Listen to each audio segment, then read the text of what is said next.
Mesdames et messieurs, salut, j'espère que vous allez bien. Alors, franchement, c'est avec une très grande tristesse que je vous annonce cette nouvelle et que je pense que beaucoup de personnes sont déjà au courant de ce qui s'est passé au Mali, c'est-à-dire l'attaque des terroristes contre le domicile du ministre de la Défense, paix à son âme, monsieur Sadio Kamara. Franchement, ça a été une douleur très profonde que tous les Maliens n'arrivent pas à digérer.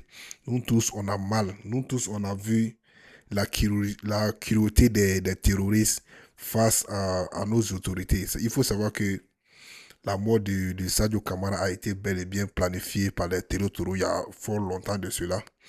Ils ont dit, ils l'ont fait, ils l'ont eu. Franchement, aujourd'hui, nous pleurons M. Sadio Kamara aujourd'hui. Il faut savoir que le gars, il a été un grand homme.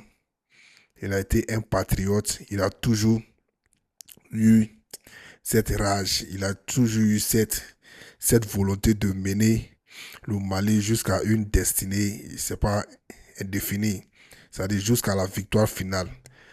Tout, toute la guerre qui a été imposée par la France et l'Occident, et pour faire nuire à la culture des Maliens, il faut savoir que cette guerre a été imposée aux Maliens. Tout ça parce que nous, on dit on veut notre liberté. On ne veut pas être contrôlé par la France. On veut notre liberté. On veut que notre ressource profite bien au peuple malien. Mais la France dit non, qu'il faut qu'elle nous contrôle.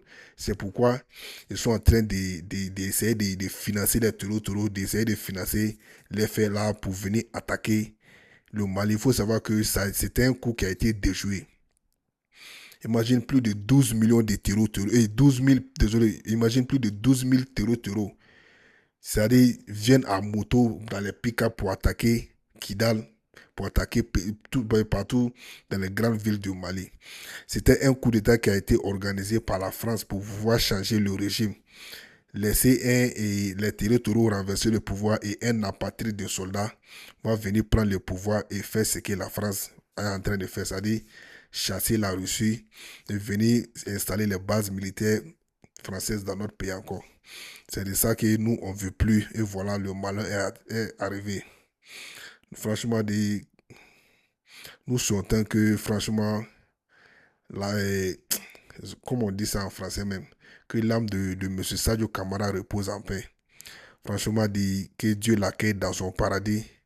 Il a été un héros pour toute la génération malienne.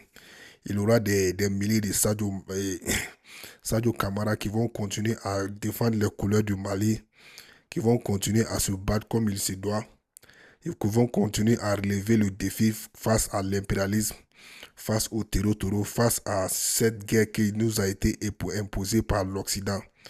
Je pense que avec la volonté et le courage, nous allons parvenir. Et tôt ou tard, le Mali va triompher cette guerre-là parce que M. Assimi Goïta a pris une direction de non-retour.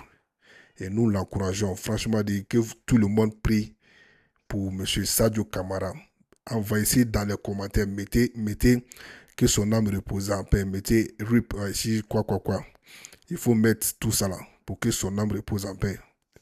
Soldat, nous t'aimons et tu resteras toujours gravé dans notre mémoire. On t'aime aujourd'hui, on t'aime demain.